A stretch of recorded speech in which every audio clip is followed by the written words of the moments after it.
इतना गुस्सा था कि गलती से पापा के जूते पहन के निकल गया। मैं आज बस घर छोड़ दूंगा और तभी लौटूंगा जब बहुत बड़ा आदमी बन जाऊंगा। जब मोटरसाइकिल नहीं दिलवा सकते थे तो क्यों इंजीनियर बनाने के ख्वाब देखते हैं। आज मैं पापा का पर्स भी उठा लाया था जिसे किसी को हाथ तक न लगाने देते थे। मुझे पता है इस पर्स में जरूर पैसों के हिसाब की डायरी होगी।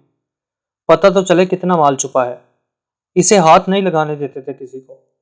जैसे ही मैं आम रास्ते से सड़क पर आया मुझे लगा जूतों में कुछ चुभ रहा है। मैंने जूता निकाल कर देखा। मेरी एड़ी से थोड़ा सा खून रस आया था। जूते की कोई कील निकली हुई थी। दर्द तो हुआ पर गुस्सा बहुत था और मुझे जाना ही था। घर छोड़कर जैसे ही कुछ दूर चला मुझे पाँव में गीला गीला सा लगा। सड़क पर पानी फैला हुआ था। पाँव उठा के देखा तो जूते की तली फटी हुई थी। जैसे तैसे लंगड़ा कर बस स्टॉप पर पहुंचा। पता चला 1 घंटे तक बस नहीं आएगी। मैंने सोचा क्यों ना पर्स की तलाशी ली जाए। मैंने पर्स खोला। एक पर्ची दिखाई दी। लिखा था लैपटॉप के लिए 40,000 कर्ज लिए। पर लैपटॉप तो घर में मेरे पास है। दूसरा एक जोड़ मोड़ा देखा। उसमें उनके ऑफिस की किसी शौक डे का लिखा था। उन्होंने शौक लिखा, अच्छे जूते पहनना। ओह, अच्छे जूते पहनना।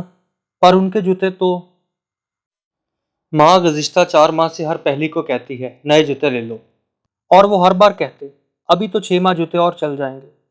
मैं अब समझा कितने चल जाएंगे। तीसरी पर्ची, पुराना स्कूटर दीजिए, एक्सचेंज में नई मोटरसाइकिल ले जाएं। पढ़ते ही दिमाग घूम गया। पापा का स्कूटर। मैं घर की तरफ भागा। अब पाँव में वो कील नहीं चुभ रही थी। मैं घर पहुंचा, ना पापा थे ना स्कूटर। मैं समझ गया कहाँ गए हैं। मैं भागा और एजेंसी पर पहुंचा। पापा वहीं थे। मैंने उनको गले से लगा लिया और आंसुओं से उनका कंधा भीग गया।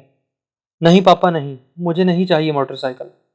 बस आप नए जूते ले लो और मुझे अब बड़ा आदमी बनना है, वो भी आपके तरीके से। माँ एक ऐसी बैंक है जहां आप हर एहसास और दुख जमा कर सकते हैं। और पापा एक ऐसा क्रेडिट कार्ड है जिनके पास बैलेंस ना होते हुए भी हमारे ख्वाब पूरे करने की कोशिश है। शुक्रिया।